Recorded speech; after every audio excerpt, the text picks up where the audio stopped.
હે guys, welcome to my channel. આજે આપણે રેડી થઈ ગયા છે હલ્દી માટે. આજે રોનકને ત્યાં હલ્દી છે. ફાઇનલી ચશ્મા પણ પહેરી લીધા છે અને કુર્તો. આજે રોનકના ત્યાં હલ્દી છે, એના માટે રેડી થઈ ગયા છે. હવે આપણે નીકળી જઈએ. આપવાનું ઘર છે. હવે ફાઇનલી બહાર જઈએ છીએ. ચશ્મા પણ સારા લાગે છે એટલે પહેર્યા છે. યલો કલરનો કુર્તો પણ પહેરી લીધો છે. હવે બહાર નીકળી ગયા છે.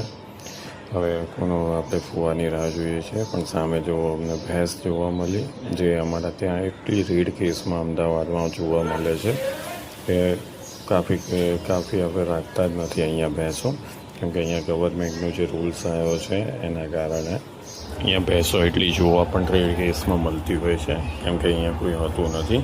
અને ફાઇનલી ફુવા પણ રેડી થઈ ગયા છે. ફુવા બહાર આવી રહ્યા છે અને ફઈ પણ રેડી થઈ ગયા છે. અને અંકુનું પૂછ્યું તો અંકુ તો ત્યાં પહેલેથી પહોંચી ગઈ છે. અને ફાઇનલી અમે ચાલતા જઈ રહ્યા છે. અને જે પેલા અમારા બીજા ફુવા છે એ આરામ કરવા માટે રેડી થઈ ગયા છે. અને એ ફાઇનલી આરામ કરી રહ્યા છે. એમને હલ્દીમાં આવવું નથી કેમકે એ થાકી ગયેલા છે. અને આ છે આપણી પાણીની ટાંકી. હું અને ફુવા ચાલતા જઈએ છીએ. આમ જોડે ભાઈ પણ છે. પણ ફાઇનલી રોનકના ત્યાં પહોંચી ગયા છે. હલ્દી ચાલુ થઈ ગઈ છે. અને કીર્તિ આવી હતી.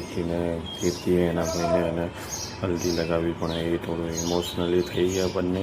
જો એ પાછળ બેઠેલી છે, બધા એને શાંત રાખવાની કોશિશ કરી રહ્યા છે, પણ એ થોડું ઇમોશનલી થઈ ગયો છે. જે ભાઈ બહેનનો પ્રેમ હોય